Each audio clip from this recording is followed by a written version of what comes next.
नमस्कार, सुप्रभात। बिहार में आप सभी का बहुत बहुत स्वागत है। मैं हूं आपके साथ सिरांधा शेखर। शुरुआत बड़ी खबर के साथ। बड़ी खबर मुंगेर से है। यहां पर 2 क्विंटल गांजे के साथ 3 तस्कर गिरफ्तार किए गए हैं। तो बड़ी खबर मुंगेर से 2 क्विंटल गांजे के साथ 3 तस्कर गिरफ्तार किए गए हैं। गांजे के अंतर्राज्यीय गिरोह का पर्दाफाश किया गया है। गुवाहाटी से पटना लाया जा रहा था गांजा। दरअसल ट्रक में तहखाना बनाकर गांजा छिपा कर रखा गया था। तारापुर थाना क्षेत्र में पुलिस को यह सफलता मिली है। 1 हफ्ते से ट्रकों की रेकी कर रही थी पुलिस। गिरफ्तार तस्करों से अब पूछताछ कर पूरे नेटवर्क को खंगालने की कोशिश की जा रही है। तो बड़ी खबर मुंगेर से आपको दे रहे हैं, जहां पर गांजा बरामद हुआ है, साथ ही 3 तस्कर भी गिरफ्तार किए गए। बड़ी मात्रा में 2 क्विंटल गांजा बरामद किया गया। दरअसल ट्रक के तहखाने में छिपाकर यह गांजा लाया गया था। गुवाहाटी से पटना गांजा ला रहे थे तस्कर, तभी पुलिस ने धावा बोला है। लगातार पिछले 1 हफ्ते से पुलिस ट्रक पर नजर बनाए हुई थी, रेकी की जा रही थी, जांच की जा रही थी और उसके बाद ये सफलता मुंगेर पुलिस को हाथ लगी है।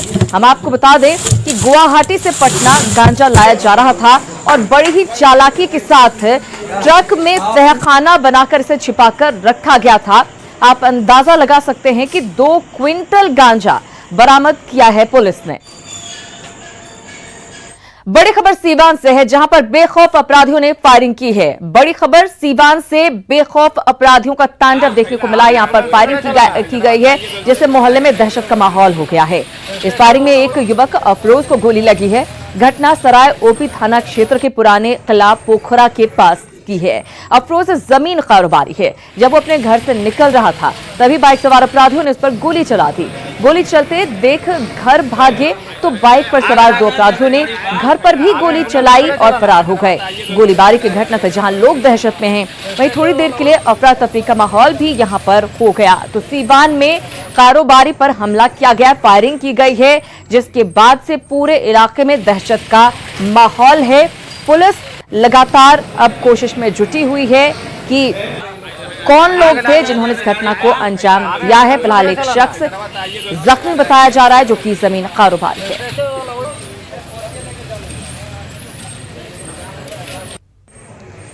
उधर मुजफ्फरपुर पुलिस ने आरजेडी के पूर्व विधायक मुसाफिर पासवान के कर्मचारी से 26 लाख रुपए की लूट मामले का खुलासा किया है। पुलिस के मुताबिक मुसाफिर पासवान का पोता ही लूटकांड का मास्टरमाइंड है। इस मामले में पुलिस ने 4 आरोपियों को गिरफ्तार किया है, जिनके पास से लूट के 1,79,000 कैश और लूट में इस्तेमाल हथियार बरामद किए गए हैं। गिरफ्तार आरोपियों में मुसाफिर पासवान का चचेरा पोता अजय पासवान भी शामिल है। 25 अगस्त को मुसाफिर पासवान के कर्मचारी से 26 लाख रुपए की लूट हुई थी। तो इन्होंने पिछले वीक में अहियापुर थाना क्षेत्र में हुई 26 लाख रुपए लूट की घटना के बारे में स्वीकार किया है और ये बताया कि इसमें जहां से पैसा चला था, जो एक्स एमएलए थे जिनके घर से पैसा चला था, उन्हीं के एक संबंधी ने इन अपराधियों को जुटाया था और उसके बाद में इस घटना को अंजाम दिया था। इस प्रकार पुलिस को एक बड़ी घटना को उजागर करने में सफलता मिली। लाइनर का रोल भी उन्हीं ने निभाया है क्या? उन्हीं के घर के पास में रहने वाले एक व्यक्ति ने पूरे सभी अपराधियों को एक साथ जुटाया और उसके बाद में इस घटना को अंजाम दिया। खबर भोजपुर से, जहां पुलिस ने बड़ी सफलता हासिल करते हुए भारी मात्रा में हथियार और जिंदा कारतूस बरामद किए हैं। इसके अलावा पुलिस ने हथियार तस्करी में शामिल 3 हथियार तस्करों को भी गिरफ्तार किया है। मामले की जानकारी भोजपुर एसपी हरकिशोर राय ने एक प्रेस वार्ता को संबोधित कर दी है। पुलिस को यह सफलता नवादा थाना क्षेत्र के चंदवा सूर्य मंदिर के पास से मिली है। पुलिस कप्तान ने प्रेस वार्ता के दौरान बताया कि पुलिस को गुप्त सूचना मिली थी कि नवादा थाना क्षेत्र के चंदवा सूर्य मंदिर के पास कुछ हथियार तस्कर हथियार की खरीद बिक्री कर रहे हैं। इसके बाद टीम ने छापेमारी की और इस दौरान 5 देसी पिस्टल और 22 जिंदा कारतूस के साथ 3 तस्करों को गिरफ्तार कर लिया गया। पुलिस गिरफ्तार तीनों तस्करों से पूछताछ कर रही है कि आखिर हथियार तस्कर इन हथियारों को कहां से ला रहे थे और उनका मकसद क्या था। 3 व्यक्ति को गिरफ्तार किया गया। उनके पास से 5 सेमी ऑटोमेटिक पिस्टल बरामद किया गया, कुल 24 गोली बरामद किया गया और 8 मैगजीन जो पिस्टल की है वो बरामद किया गया। इसमें से हथियार का डील करने वाला एक महत्वपूर्ण अभियुक्त उसमें से गिरफ्तार हुआ है, शिबू उर्फ अर्जुन कुमार। फिर आगे का जो चेन है उसको हम लोग खंगाल रहे हैं कि ये लोग कहाँ से लेके आते हैं। और बात राजनीतिक खबरों की। बिहार विधानसभा चुनाव से पहले सियासी पार्टियां सीट शेयरिंग को लेकर अपने अपने दावे कर रही है। सत्ता पक्ष विरोधियों को कमजोर बता रहा है तो विपक्ष को अपनी जीत पर पूरा भरोसा है। जीतन राम मांझी की एनडीए में एंट्री अब भी पहेली बनी हुई है तो जेडीयू नीतीश के भरोसे शहर से गांव तक चुनाव प्रचार में जुट चुका है। मतलब साफ है, सभी पार्टियां दम दिखाने को तैयार हैं।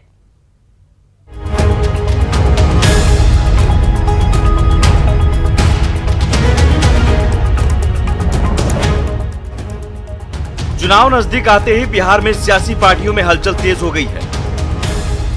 सीटों के तालमेल को लेकर भी अपने अपने दावे किए जा रहे हैं और सब कुछ समय पर निपटा ले जाने का दावा भी किया जा रहा है। पहले बात सत्ताधारी एनडीए की कर लेते हैं। सूत्रों की माने तो एनडीए के घटक दलों में सीट शेयरिंग पर सहमति बनती दिख रही है।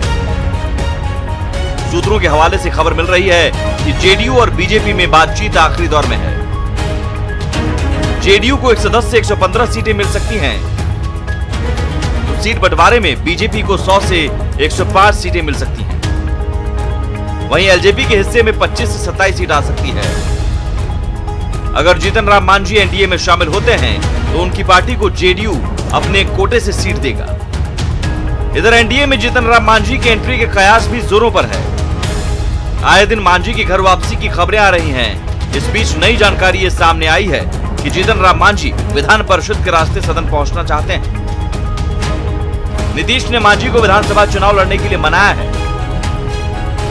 मांझी ने 9 असेंबली एमएलसी की एक सीट वाला फॉर्मूला सुझाया है और एमएलसी सीट नहीं मिलने पर 12 विधानसभा सीटों की मांग की है।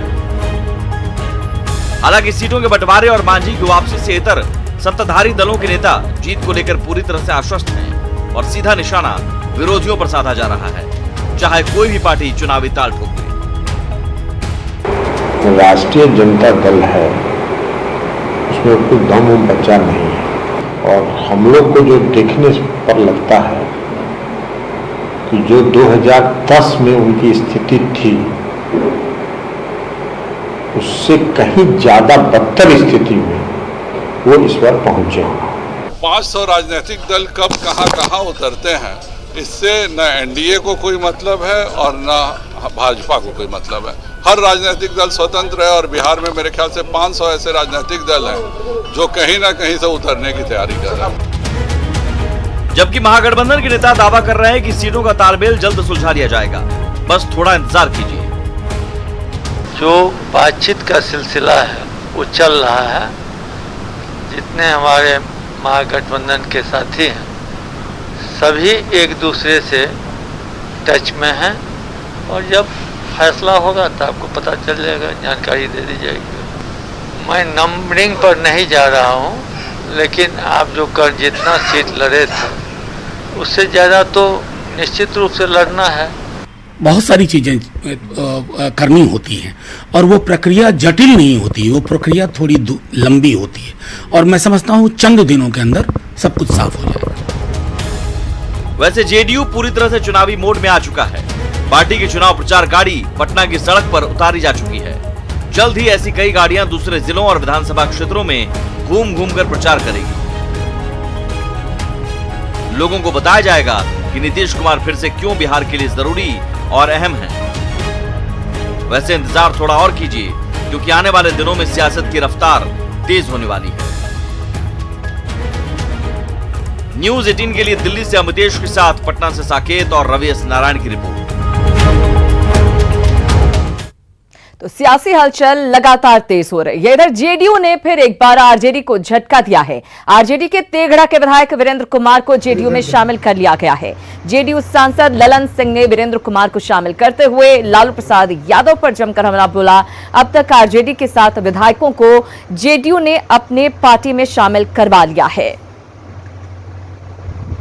के माननीय विधायक श्री वीरेंद्र कुमार जी ने जेडीयू की जनता दल यूनाइटेड की सदस्यता ग्रहण की है और पार्टी में और जनता दल यूनाइटेड परिवार में हम इनका स्वागत करते हैं।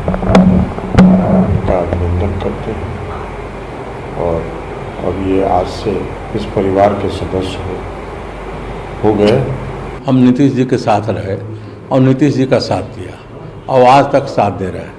ये सीट का ये शेयरिंग जो डिस्ट्रीब्यूशन था उसमें हमको लड़ने का मन था, दोनों कंबाइंड पार्टी थी और वो सीट गया राजद को, इसलिए हमको राजद से लड़ना पड़ा। लेकिन हम शुरू से अंत तक आज तक नीतीश जी के साथ हैं। इधर आरजेडी ने चुनाव में युवा चेहरों पर दांव खेलने का फैसला किया है। पार्टी की युवा इकाई के प्रदेश अध्यक्ष ने कहा कि पार्टी के नेता युवा हैं, लिहाजा युवाओं को तरजीह मिलेगी। साथ ही सत्ता मिलने पर युवाओं के लिए काम होगा। हालांकि सत्ता पक्ष इसे ख्याली पुलाव बता रहा है। उद्योग मंत्री महेश्वर हजारी ने कहा कि बिहार की जनता नीतीश कुमार के साथ है, तो बीजेपी विधायक नितिन नवीन ने कहा कि आरजेडी परिवारवाद की पार्टी है और पार्टी में सिर्फ चेहरा बदल सकता है, चरित्र नहीं। 57% युवा हैं और बिहार के चुनाव में युवाओं की एक अहम भूमिका होगी। और युवाओं को जिस तरह से ठगा है इस सरकार ने, केंद्र और राज्य सरकार ने, युवा पूरी तरह से बेरोजगार हैं, तो युवा ये देख रहा है कि तेजस्वी यादव जी युवा हैं, इनके पास विजन है। देखिए, आदरणीय नेता नीतीश कुमार जी ने जिस तरह से काम किया है बिहार के लिए, तो मैं समझता हूँ जी कोई कंपटीटर है ही नहीं हम लोगों का। हम लोगों को तो इतना काम किया है जो एनडीए भारी मतों से जीतने का काम करेगी। मतलब समझिए इस बार रिकॉर्ड बनाएगी हर क्षेत्र में। पुरानी बोतल में नई शराब डालने का कोई मतलब नहीं है। लेवल वही है। राष्ट्रीय जनता दल परिवारवाद की पार्टी, परिवार का मुखिया वही होगा जो उस परिवार का होगा। और लीडरशिप नीचे की बात कर रहे हैं, पहले शुरुआत तो अपने घर से होनी चाहिए थी ना। तो ये केवल दिखावा करने के लिए, अब 243 सीट पे उनके परिवार के लोग होते तो हो सकता है 243 सीट पे उनके वही परिवार के लोग रहते। इधर चुनाव तैयारियों को लेकर संभावित उम्मीदवार तैयारी में जुटे हैं। उम्मीदवारी के लिए महिलाएं भी बड़ी संख्या में बीजेपी दफ्तर पहुंच रही हैं। पिछले विधानसभा चुनाव में पार्टी ने 15 महिलाओं को टिकट दिया था, जिनमें से महज 4 की जीत हुई थी। इसके बावजूद पार्टी नेताओं का दावा है कि अपने इलाके में काम करने वाली और जीतने लायक महिला उम्मीदवारों को टिकट दिया जाएगा। लगभग 25 वर्षों से 98 से मैं पार्टी में हूँ और प्रमुख विभिन्न पदों पर रह के पार्टी की मजबूती के लिए और संगठन की मजबूती के लिए मैंने काम किया है। और नारी सशक्तिकरण के दिशा में माननीय प्रधानमंत्री जी ने आह्वान किया है और सशक्त नारी होगी तभी सशक्त देश होगा, तभी सशक्त राष्ट्र होगा। मैं SC/ST से आती हूँ और मेरे यहाँ बथना विधानसभा हुआ, जो वहाँ से मैं चुनाव लड़ना चाहती हूँ। वो उन क्षेत्र का बहुत डेवलपमेंट नहीं है और मैं चाहती हूँ कि उस समाज को मैं आगे बढ़ाऊँ, SC/ST, क्योंकि वो रिजर्व क्षेत्र में आता है। और हमारे नरेंद्र मोदी जी को बातों को ध्यान में रखते हुए मैं ये चाहती हूँ हमारे समाज को मैं आगे बढ़ाऊँ, मजबूत करूँ। हमारी पार्टी ही ऐसी पार्टी है जो हमेशा महिलाओं को महत्व देती रही है और महिलाओं को अधिक संख्या में टिकट देती रही है। और इस बार हमारी महिलाओं का सीट बढ़ने वाला है और हम लोगों को अधिक से अधिक महिलाओं को महत्व दिया जाएगा। पिछली बार भी पार्टी ने महिलाओं की सहभागिता अच्छी दी थी हम लोग के यहाँ से, और हमारा 50% का आरक्षण पंचायती राज्यों में भी है। और अभी जो हमारा संगठन का विस्तार हुआ है उसमें भी माननीय प्रदेश अध्यक्ष जी ने हमारी महिलाओं की सहभागिता जो 33% के अंतर्गत होती है उसका उन्होंने दिया है। और मुझे पूरा विश्वास है कि प्रदेश नेतृत्व और केंद्रीय नेतृत्व इस बार भी जो महिलाएं जहां से प्रयासरत है या कार्य देख रही हैं, कार्य कर रही हैं, उनकी जरूर सहभागिता होगी, ये मुझे पूर्ण विश्वास है। तो आधी आबादी भी पूरी तरह से कमर कस चुकी है और उन्हें उम्मीद भी है कि उन्हें टिकट जरूर मिलेगा। इधर बिहार विधानसभा चुनाव में कई छात्र नेता भी चुनाव लड़ने को तैयार हैं। इनका कहना है कि युवाओं को ज्यादा भागीदारी मिलनी चाहिए और काम करने वालों को चुनाव लड़ने का मौका दिया जाना चाहिए। बिहार विधानसभा चुनाव की तैयारी जोर शोर से चल रही है। जहां एक तरफ पार्टी कार्यालय में लगातार भीड़ जुट रही है, वहीं छात्र नेताओं ने भी मन बना लिया है कि विधानसभा चुनाव लड़ना है। तो आइए हमारे साथ पटना विश्वविद्यालय के साथ साथ वीर कुंवर सिंह विश्वविद्यालय के छात्र नेता हैं जो इस बार चुनावी मैदान में अपनी किस्मत को आजमाने वाले हैं। जरा हम बात करते हैं, क्या कहेंगे, इस बार आप लोग भी चुनाव में भाग्य आजमाएंगे? जी, मैंने पूरी तरह से मन बनाया है क्योंकि मेरी राजनीतिक अनुभव हम 96 से 2006 तक छात्र राजनीति में रहे हैं।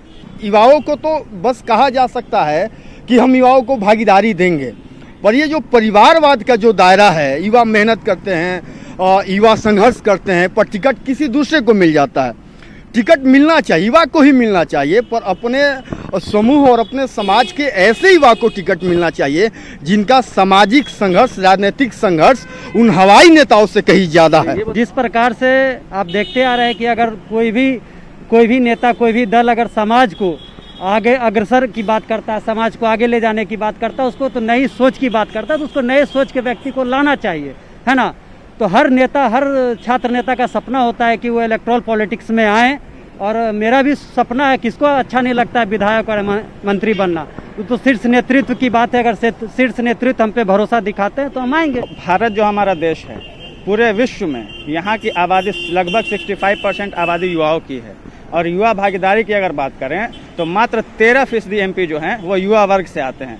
तो निश्चित तौर पर चूँकि समय बदल रहा है, सिचुएशन बदल रहा है, तो युवाओं की भागीदारी बढ़नी चाहिए। आप इस पर क्या चुनावी मैदान में भाग आजमाएंगे? देखिए, मेरा काम समाज में फैली कुव्यवस्था और अन्याय के खिलाफ है, उसके लिए हम लोग लगातार से लड़ते आए हैं। छात्र नेता हैं जो इस बार पूरी तरह से मन बनाए हुए हैं कि अगर विधानसभा चुनाव में इनकी पार्टी जो है अगर इन्हें टिकट देती है तो निश्चित रूप से ये भाग आजमाएंगे, और जो समाज में बदलाव की जो इच्छा ये रखते हैं वो बदलाव करेंगे। कैमरामैन मनीष जुनेजा के साथ रजनीश कुमार, न्यूज़ 18 पटना। और अब बात करते हैं कोरोना के साइड इफेक्ट के। कोरोना काल में टाइपिस्ट भुखमरी की कगार पर पहुंच गए हैं, जिनके पास हुनर तो है लेकिन ग्राहक नहीं है। पटना हाईकोर्ट के बाहर 35 साल से टाइपिंग कर रोजाना 1000 रुपए आमदनी कमाने वाले टाइपिस्ट की कुछ यही हालत है।